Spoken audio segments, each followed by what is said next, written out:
مصرفیات چندین میلیارده هم اخیر دسته پاریس را به آرزوی دیرین رسانیده نتوانست بجز از نزدیک شوی به گرفتن جام گوشفراخ لیگ قهرمان‌ها که در آخرین فرصت‌های فینال از پیش چشمان توخیل و امباپه و نیمار به میونخ برده شد. عالم اطرافی باور دهشت‌افکن را با همین به طور جشنی تریبل دومی در تاریخ فراگیر است و زیبنده.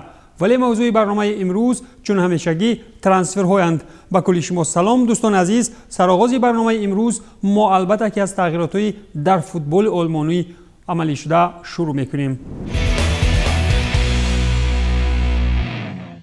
تیم ساسولو که با جنبست موسم 19-20 در جدول هشتم شده بود، حمایتگر منتخب ترکیه کاهان آیخان که شرف تیم فورتون دوسلدورف را حمایت میکرد خریداری کرد و در مورد جزئیات بیشتر این گزارش باشد خبر دادن نمی شود.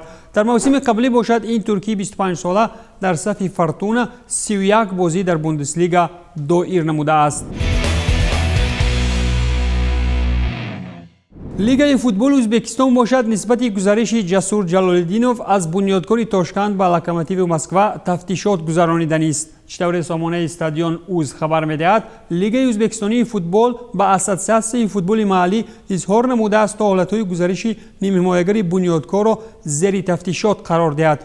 گفته می‌شود که این فوتبالباز 18 ساله با تیم مسکوگی چون فوتبالباز آزاد گزارش نموده است ولی قرارداد او باشد با بنیادکار پیش از این بیکار کرده شده است. اما یگان حجت در خصوص بیکار شوی عمل قرارداد به لیگ وارد نشده است و با همین مقصد طبق سندهای حقوقی این بازیگر تا حال باید تحت استفاده باشگاه ازبکستانی باشد.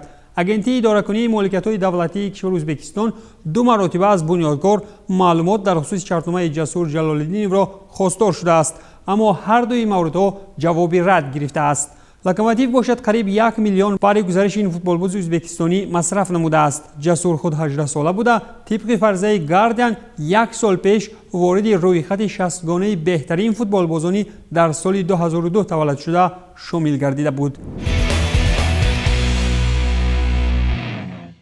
هنوز سرآغاز بازی‌های مرحله پرتغالی لیگ قهرمان‌ها در من سیتی اظهار به آن می‌نمودند که سابقه‌دار دسته دیوید سیلوا را با دستاوردهای بهترین موسمی گسیل می‌کنند و این هم آرمان غالب‌شوی در لیگ قهرمان‌ها بود و سیلوا هم باید که به تیم لاتزیو می‌پیوست. اما در نهایت کار سیتی برمحل از لیگ قهرمان‌ها بدر شد و برخلاف لاتزیو تیم وطنی ریال سوسییداد را سیلوا انتخاب نمود که در این تیم سان سباستیان تا سال 2022 باقی خواهد ماند. چطور معلوم است دیوید سیلوا از من سیتی چون فوتبالباز آزاد بیرون شده فوتبال انگلیسی دیگر گردش‌های جذاب و بازی عاقلانه و اسیست‌های اسپانی زکی را نخواهد دید. دیوید سیلوا در مسیر 10 سال اخیر توانست که در 309 بازی با پیرانهای من سیتی انجام دادهش با زدن 60 گل مشرف بگردد.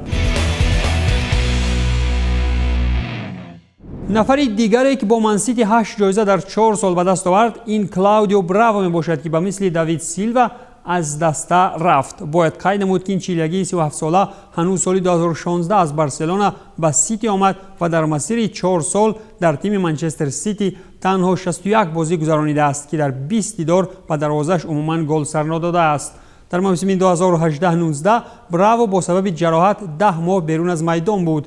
از جراحت‌های طولانی و بازی ناروشن براو باعث آن گردید که این نفر وفادار بهر گواردیولا در بارسا بر من سیتی جز دروازه‌بان دومی بودن و چیز بزرگتری نرسید. هرچند که ما از جایزه‌های غالب شده سیتی را نمبر هم کنیم در بیشتر این حالت‌ها براو در کرسی‌های احتیاطی قرار داشته بود.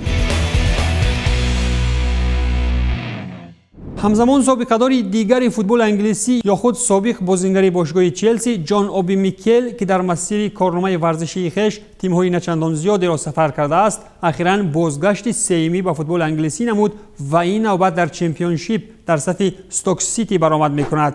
این نیم حمایتگر نیگریوی 33 ساله 11 سال در صف چلسی گذرانیده فرصت‌های اخیر در ترابزونسپور ترکی هنرآزمایی می‌کرد. از تیم ترکی با جنجال‌ها قطعی مهلت شهردنامه نموده بیرون شد.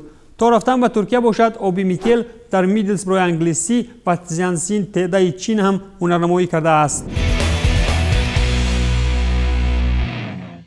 در این میان سابق بازیگر منچستر سیتی که یک وقتها چون دروازه‌بان اساسی منتخب انگلیس میدانداری می‌نمود پس از چند سالی مسئله ناروشن با تاتنهام شرطنامه کاری امضا نمود. دروازه‌بان 33 ساله با تیم لندنی شرطنامه مهلتش 2 ساله امضا نموده. پیشتر از این باشد در صف تیم‌های بیورلی، وست هم و ترینو برآمد کرده است. اما در موسم 19-20 در صف بیورلی باری هم به میدان نبرآمده بود.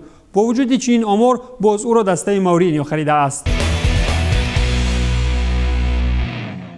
دسته فلورنتین پرز باشد در این تابستان بر ضمن آنکه یگان فوتبالباز نو نمیخرد، باز تلاش بر آن دارد که بازیگرانی در اجاره بوده‌اش را هم از خود دورتر نماید و یکی از آنها البته که خصوص والیخو می باشد.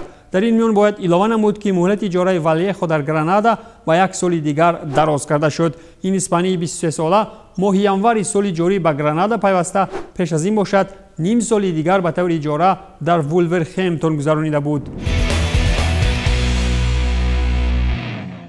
والیخو را اگر راهبریت بلانکوس در گرانادا مانده بودند، رینیری برزیلی را به مهلت 2 سالی بعدی به اجاره به بروسیای دورتموند روان نمودند. این برزیلی به 18 ساله در موسم جاری تنها 3 بازی در صف کاستیلیا دایر نموده، 2 گل هم زده است. گزارش پرای رینیر باشد برای ریال مادرید همین زمستان و عوض 30 میلیون یورو از فلامنگو عملی کرده شد و تا به سطح بازیکن اساسی ریال مادرید رسیدنش رینیر در بوندسلیگا کسب تجربه میکند. پس از آنی که منچستر یونایتد دین هندرسون را از اجاره باز خواند، شفیلد یونایتد به دروازه‌بان اساسی ماند و دیگر علاج نیافت به جز خریداری دروازه‌بان نو و این نفر هم دروازه‌بان بورنموث رمزدیل است که بر عوض 18.5 میلیون پوند استرلینگ به شفیلد آمد. رمزدیل باشد خود دستپرور شفیلد بوده، اخیراً پس از 3.5 سال بازگشت به باشگاه اولی نموده قراردادی 4 ساله امضا کرد. طبق اطلاع اسکای اسپورتس بورنموث به چمپیونشیپ رفته برای این دروازه‌بان انگلیسی 22 ساله 18.5 میلیون پوند استرلینگ خواهد گرفت.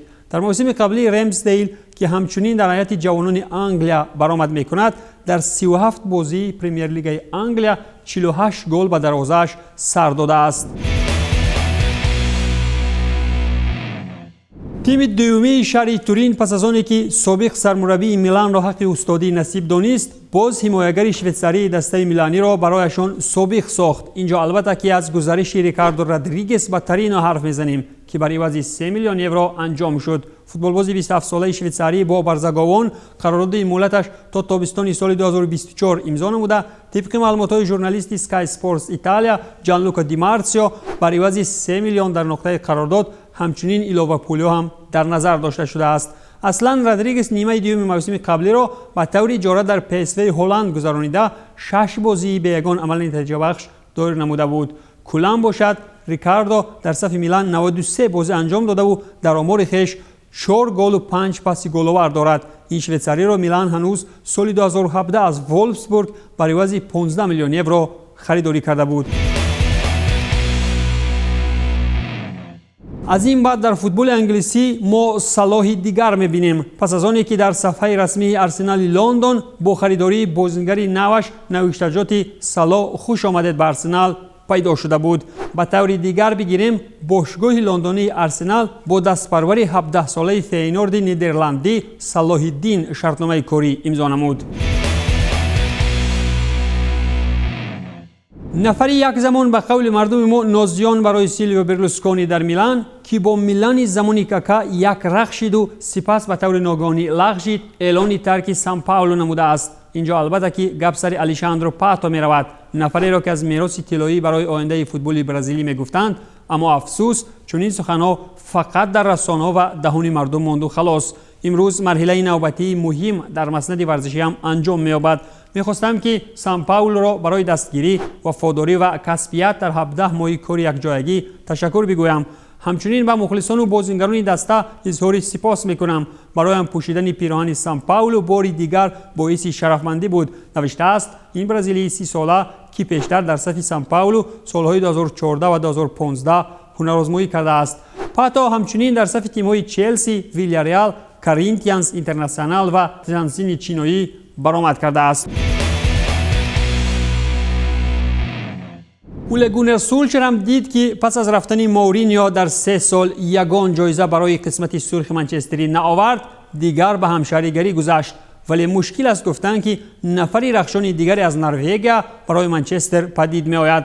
منظوری سخن همین که امیو با فوروارد 16 ساله نروژی خانسن آرن از دیویزیون دوم نروژی قرارداد امضا کرد. ایساک خانسن آرن که در دیویزیون دوم نروژی با ترومسه برآمد میکرد هنوز یک ماه پیش برای گزارش به امیو روزگی داده بود. این نفر در سن 15 سالگی جوانترین بازیگر در تاریخ ترومسه بوده. در 7 بازی در هیئت اساسی برآمدش یک پاس گل‌آور به آمار گرفته است. انسانی خوب و استعدادی نادر، او عادتاً فوتبال بازی را دوست می‌دارد. گفته می‌شود در پیامک خیربودی تیم نروژی در خصوص خانسن آرن، انسانی خوب بودنش خیلی مایل، ولی در یونایتد عین حال در میدان خوب بودن در کار. اگر نه هم خود خانسن و هم سولشر برای اولد ترافورد بگونه می‌شوند.